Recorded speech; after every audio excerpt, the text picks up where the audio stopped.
తాకట్లో ఉన్న మీ బంగారాన్ని విడిపించి ఆ రోజు ఆన్లైన్ ధరకే మేము కొంటాం. Sharma gold company. Welcome to iDream media. So general గా ఇది వర్షాకాలం, వైరస్ల సీజన్, రకరకాల ఇన్ఫెక్షన్స్ అనేవి వస్తూ ఉంటాయి. అయితే ఇవి రాకుండా ఉండాలంటే మనం ఇమ్యూనిటీని స్ట్రాంగ్ గా ఉంచుకోవాలి.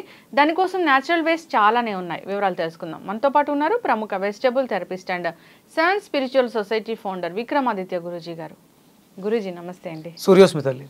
గురూజీ, వైరస్లను చంపాలంటే మన కిచెన్లో ఉన్న పదార్థాలే దానికి ఖచ్చితమైన మెడిసిన్ అని చెప్తూ ఉంటారు. సో దానికి ప్రత్యేకంగా ఈ మందులు వేసుకోవాలి అట్లా కాకుండా సో ఇమ్యూనిటీ బూస్ట్ చేసుకుంటే ఈ వైరస్లు అనేవి దాడి చేయవు. సో ఏంటి అది? ఫ్లూ సీజను, రకరకాల ఇన్ఫెక్షన్స్ వస్తూ ఉంటాయి. రాకుండా ఏం జాగ్రత్తలు తీసుకోవాలి? వస్తే ఎలాంటి హోమ్ రెమెడీస్ ఉన్నాయి దీనికోసం? అంటే ఇప్పుడు ఉన్నటువంటి ఈ సీజన్ ప్రకారం తీసుకుంటే వర్షాకాలం మనకు వాతావరణం అంతా కూడా తేమతో నిండిపోయి బ్యాక్టీరియా, వైరస్లు విపరీతంగా పెరిగిపోతూ ఉంటాయి. అందుకనే మనకి చూడండి, ఇంట్లో వాతావరణం తేమగా ఉన్నప్పుడు సాంబ్రాణి పొగేస్తాం. సాంబ్రాణి పొగేయడం వల్ల ఏమవుతుంది, వాతావరణంలో ఉన్నటువంటి ఈ బ్యాక్టీరియాలు, వైరస్లు కూడా చంపబడతాయి, మన ఇంటికి దూరంగా వెళ్ళిపోతాయి. తడిగా ఉన్న చోట ఇప్పుడు చిన్నపిల్లలకి తల రాస్తారమ్మా. తల అంటే అయిపోయిన తర్వాత ఎందుకు సాంబ్రాణి ఉపయోగిస్తారు? డ్రై అవ్వడానికి. నింబును లాగేస్తూ ఉంటుంది. అంటే ఇది వాతావరణాన్ని మనం మెరుగుపరుచుకోవడానికి, దాంట్లోంచి వచ్చేటువంటి ఆ వెచ్చదనం అనేది రక్షణ వ్యవస్థగా పనిచేస్తూ ఉంటుంది. అలాగే అంటే ఇది మనం బయట బాహ్య ప్రపంచంలో తడిని తగ్గించుకోవడానికి సాంబ్రాణి పొగ.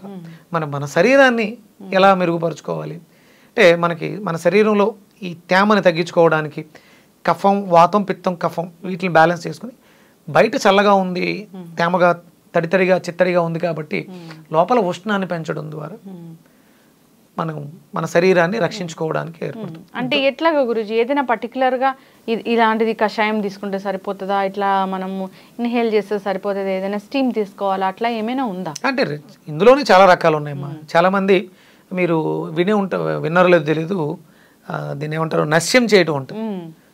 పూర్వం పొగాకును తీసుకుని వాసన చూడడం ద్వారా, కానీ ఇప్పుడు అది కరెక్ట్ కాదు, కానీ మనం సొంటిని దీనికి మనం నశ్యం చేయడానికి బాగా ఉపయోగపడుతుంది. సొంటిని బాగా మెత్తగా చితక్కొట్టి బాగా జల్లెడ పట్టి దాంట్లో కొంచెం మిరియాలు, కొంచెం దీన్ని ఏమంటారు, పచ్చకర్పూరం, ఈ మూడింటిని బాగా మెత్తగా నలిపి ఒక డబ్బాలో పెట్టుకుని కొంచెం కొంచెం తీసుకుని నశ్యం చేస్తే అంటే మనకి గాలి ద్వారా మనం తీసుకునే పదార్థాల ద్వారా ఈ వైరస్లు, బ్యాక్టీరియాలు మనం ప్రవేశిస్తూ రెగ్యులర్గా చేస్తూ ఉండడం వల్ల ఒకవేళ ముక్కు దిబ్బడేసిన, ఈ చలికి వాతావరణానికి జలుబు చేసిన, ఇవన్నీ కూడా తగ్గిపోవడానికి అవకాశం ఏర్పడుతుంది. లేదంటే ఒక క్లాత్ లో దాన్ని చిన్న మూటలా కట్టుకుని స్మెల్ గట్టి, అంటే చాలా గట్టిగా స్ట్రాంగ్గా తీసుకుంటే మన శరీరంలో వ్యర్థంగా ఉన్నటువంటి వాటర్, వేస్ట్ వాటర్ కూడా బయటకు వచ్చేస్తూ ఉంటుంది. అయితే ఇది చాలా లిటిల్ బిట్ ఆఫ్ తీసుకోవాలి గురూజీ. ఇది మెడిసిన్ కాబట్టి మెడిసిన్ లాగే తీసుకోవాలి.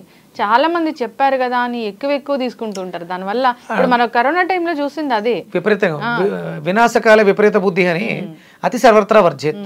అంటే ఉదయం, మధ్యాహ్నం, సాయంత్రం ఔషధానికి ఒక గుణం ఉంటుంది. ఉదయం వాడాలా, మధ్యాహ్నం వాడాలా, సాయంత్రం వాడాలి. దాని సందర్భాన్ని పొద్దుటే లేచిన వెంటనే ఈ నశ్యం చేస్తే అప్పుడు మీరు చేసే ప్రాణాయామం అనేది మీకు ఆరోగ్యకరంగా ఉపయోగపడుతూ ఉంటుంది. దాంతోపాటుగా ఈ సొంటి, మిరియాలు, వాము సమభాగాలుగా తీసుకుని ఒక టమాటా మీకు శుభ్రంగా చిన్న చిన్న ముక్కల కింద కట్ చేసుకుని కొంచెం ఆవు నెయ్యిని వేసి ఈ దాంట్లో జీలకర్ర, ఆవాలు వేసి తాలింపుగా వేసిన తర్వాత టమాటా ముక్కలు వేసి మరిగిన తర్వాత ఈ పొడిని, సొంటి, మిరియాలు, వాము పొడిని వేసి కొంచెం ఒక గ్లాసు, ఎంతమంది ఉన్నారో చూసుకుని సరిపడా గ్లాసు వాటర్ వేసుకుని బాగా మరిగించి కొంచెం ఉప్పు వేసుకుని, రుచికి తగ్గట్టుగా ఉప్పు వేసుకుని రెగ్యులర్గా మనం భోజనానికి ముందు కొంచెం కషాయాన్ని తీసుకుని ఒక 10-15 నిమిషాలకి భోజనం చేస్తే మనకి నోటికి రుచి ఏర్పడుతుంది. తిన్న ఆహారం జీర్ణం అవ్వడానికి కూడా అవకాశం ఏర్పడుతుంది. మనలో ఉన్నటువంటి వ్యాధి నిరోధక శక్తి అభివృద్ధి చెందడానికి అవకాశం ఏర్పడుతుంది. అంటే సొంటి శోధిస్తుంది, శుద్ధి చేస్తుంది అంటారు. అలాగే మిరియాలు మన బాడీలో ఉన్న ఎసిడిక్ నేచర్ని అలక్లైన్ చేస్తుంది. వాము డైజెషన్ ఇష్యూస్, గ్యాస్ట్రిక్ ఇష్యూస్ని కంట్రోల్ చేస్తుంది, క్యూర్ చేస్తుంది. మనకి పేగుల్లో ఒరుపులు ఏర్పడుతూ ఉంటాయి ఇంటెస్టైన్స్లో, వాటిలన్నింటికి కూడా అద్భుతమైనటువంటి పూత సొంటి ద్వారా మనం వాము ద్వారా వస్తుంది. వాము జనరల్గా కానీ కడుపు నొప్పి తగ్గిస్తుంది ఇలా కూడా చెప్తూ ఉంటారు, పెయిన్ కిల్లర్ లాగా చెప్తూ డైజెషన్ ఇష్యూ వల్ల కడుపు నొప్పి వచ్చింది, చాలా అద్భుతంగా వాము ఉపయోగపడుతూ ఉంటుంది. ఒక పెయిన్ కిల్లరే అనుకోవచ్చా గురుజీ అది? కౌంటర్ ఇస్తుంది, అది పెయిన్ కి కౌంటర్ గా ఇస్తుంది కాబట్టి పెయిన్ కిల్లర్ గా కూడా. అంటే బయట నుంచి మనం ఇచ్చే కెమికల్ పెయిన్ కిల్లర్ కన్నా మన బ్రెయిన్, మన బాడీ మనం తీసుకున్న పదార్థం ద్వారా ఓకే నాకు ఈ సమస్య ఉందని బ్రెయిన్ రిలీజ్, డైక్లోఫినాక్ ని బ్రెయిన్ రిలీజ్ చేస్తుంది. మీరు ఇంతకుముందు ఒకసారి చెప్పారు నాకు, ఈ జలుబు బాగా వేధిస్తుంటే వాము బాగా పనిచేస్తుంది, దాన్ని మనము ఈ ఏదైతే మనం దోశ పెనం ఉంటుందో దాని మీద కొంచెం వేయించి ఒక మూటలాగా కట్టి దాన్ని స్మెల్ చేస్తే ఇది సైనస్ కూడా ఇలా ఇలా పెడితే తగ్గిపోతుంది, చాలా చక్కగా చెప్పారు. అది ఇన్ఫెక్షన్స్ ఏమైనా ఉంటే కూడా తగ్గుతాయి. వాము అద్భుతం అమ్మా. ఎస్, మీరు చెప్పినట్లుగా ఈ రసం ఏదైతే ఉందో టొమాటోస్తో చేసేది దాన్ని కూడా తీసుకోవాలని కోరుకుందాం ఫ్రీక్వెంట్గా. సో అంతేకాకుండా ఈ లంగ్స్ క్లియర్ అవ్వడానికి మీరు చెప్పింది సొంటితో కలిపి అది చేసేది చాలా చక్కగా ఉంది గురుజీ. కాకపోతే చెప్పారు కదా ఇమ్యూనిటీ పెరగాలి కదా అని అప్పుడు కరోనా టైంలో తీసుకున్నట్లు వేడివేడి నీళ్ళు తీసుకోవటం, వేడివేడిగా ఇలాంటి కషాయాలు తీసుకోవటం అలా చేయకూడదు. అతి సర్వద్రవర్జ్యత్, అవసరానికి తగ్గట్టుగా కొంచెం కొంచెం తీసుకోండి. మరీ ఎక్కువగా చేసేస్తే లోపల డ్యామేజ్ అయ్యే అవకాశాలు ఉంటాయి. సో ఏదైనా హోమ్ రెమెడీ అంటే హోమ్ రెమెడీనే అది. ఎస్, దానికి కూడా అంటే మన ఇంట్లో పెద్దవాళ్ళు చెప్పేవారు ఇది ఇంతే తీసుకోవాలి. అది అత్యాసకు పోయి ఎక్కువగా తీసేసుకుంటే విపరీతాలు చాలా ఇబ్బంది పెట్టేస్తాయి. అంటే ఆల్రెడీ డ్యామేజ్ అయి ఉంది అందరికీ కూడా, గ్యాస్ట్రిక్ అల్సర్స్, క్యాన్సర్స్, మీకు విపరీతమైనటువంటి క్యాన్సర్ కేసెస్ రావడానికి మరి మనం కరోనా టైంలో విపరీతంగా పసుపు వాడాం, ఇప్పుడే ఎందుకు క్యాన్సర్ కేసెస్ ఎక్కువ బయటపడుతున్నాయి? మనం వాడాం, క్యాన్సర్లు తగ్గిపోవాలి కదా, అప్పుడు ఎక్కువ వాడేసాం, పసుపు ఎక్కువ తీసేసుకున్నాం, వెల్లుల్లిపాయ ఎక్కువ వాడేసాం, గ్యాస్ట్రిక్ అల్సర్స్ విపరీతంగా పెరిగిపోయి ఈ రోగాలు పెరగడానికి కారణం అయితే బాగా వస్తూ ఉన్నాయి. అది దానికి లిమిటెడ్గా ఉంటుంది, ఏదైనా సరే మనం పరిమితంగా తీసుకోవడం ద్వారా ఆరోగ్యంగా ఉండడానికి అవకాశం. అప్పుడు డి విటమిన్ కూడా తీసుకోమన్నారని అందరూ డాక్టర్ చెప్పిన దానికన్నా ఎక్కువగా తీసేసుకొని రకరకాల ఇష్యూస్ అయితే ఫేస్ చేస్తూ ఉన్నారు. డాక్టర్స్ దాని గురించి రివ్యూస్ కూడా ఇస్తూ ఉన్నారు.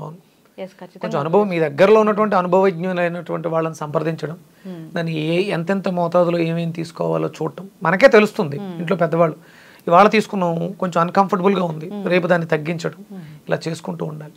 ప్రధానంగా ఎక్కువ ఆహార పదార్థాల మీద దృష్టి పెట్టకుండా లంకణం పరమౌషధం, అవును ఎంత అవసరం అంతే తినడం ద్వారా, నైటులు పూర్తిగా ఆహారాన్ని తీసుకోవడం విసర్జించడం ద్వారా కూడా మనలో ఇమ్యూనిటీ పెరగడానికి అవకాశం. ఇలాంటి బ్యాక్టీరియాలు, వైరస్లు ఈ సీజన్లో అంటే బయట ఉష్ణోగ్రత తక్కువగా ఉంది, దానికి తగ్గట్టుగా మన శరీరం ఉష్ణోగ్రతని పెంచుకోవడానికి ప్రయత్నం చేస్తూ ఉంటుంది. ఈ సమయంలో మన శరీరానికి శ్రమ ఎక్కువ ఇవ్వకూడదు. అందుకని నైట్స్ ఫుడ్ తక్కువగా తీసుకుంటే, అసలు తీసుకోకుండా ఉంటే చాలా మంచిది. ఒకవేళ తీసుకోవాలి ఉండలేకపోతున్నాం, తేలికగా జీర్ణం అయ్యేటువంటి అంటే నూకల జావ, రాగుల జావ, ఇలాంటి జావలు. నూకల జావ అంటే ఏంటి గురుజీ? ఏదైనా కానీ నూకల జావనా? అంటే బియ్యాన్ని కట్ చేస్తే నూక అవుతుంది. అది గోధుమ రవ్వ, గోధుమల్ని చిన్నగా చేస్తాం, అంటే తేలికగా వేగడానికి కానీ తేలికగా ఉడకడానికి కానీ అవకాశం ఏర్పడుతుంది. అది బియ్యం నూక, బియ్యంలో మీరు దోరగా వేయించి మిక్సీ చేస్తే లైట్గా పౌడర్లా వస్తుంది, దాన్ని మనం జావ కింద పెట్టుకుంటే తేలిక అరిగిపోతుంది. దానివల్ల ఎంత అయితే మ్యాక్సిమం వైట్ అంటే తెల్లటి పాలిష్ రైస్ కోసం వెళ్తున్నాం, కొంచెం బ్రౌన్ రైస్ లాంటివి తీసుకుని చేసుకుంటే మనకు కావాల్సిన ఐరన్, ఫోలిక్ యాసిడ్ ఇలాంటివన్నీ కూడా సమతుల్యంగా లభించి ఆరోగ్యంగా ఉండడానికి అవకాశం ఏర్పడుతుంది. ఖచ్చితంగా గురూజీ చాలా చక్కగా చెప్పారండి. వైరస్లు వచ్చి దాడి చేసి అనారోగ్య సమస్యలు వచ్చి దాని నుంచి కోలుకునే లోపు చాలా అనర్థాలు జరిగిపోతూ ఉంటాయి. వన్స్ ఏదైనా వైరస్ వచ్చింది, అటాక్ చేసింది అంటే సో ఒక 2-3 నెలల పాటు మనిషిలాగా ఉండరు. సో చాలా నీరసపడిపోతుంది, శరీరం మీద ప్రభావం చూపిస్తుంది. దానికి తగ్గట్టు ఏదో అయిపోతుంది, ఏదో అయిపోతాం అనే భయం ఎక్కువ రోజులు తీసుకెళ్ళిపోతుంది. ధైర్యం కావాలి. ఇలాంటివి దాడి చేయకుండా ముందుగానే జాగ్రత్తలు తీసుకోవాలని కోరుకుందాం. సీజన్ వచ్చింది కాబట్టి. సో మీరు చెప్పినట్లుగా అనేక రకాల హోమ్ రెమెడీస్ ఉన్నాయి, వాటిని ప్రివెంట్ చేయడానికి వాడుకోవాలని కోరుకుందాం. చాలా చక్కటి ఇన్ఫర్మేషన్ అండి, ధన్యవాదాలు. సూర్యస్మితల్లి.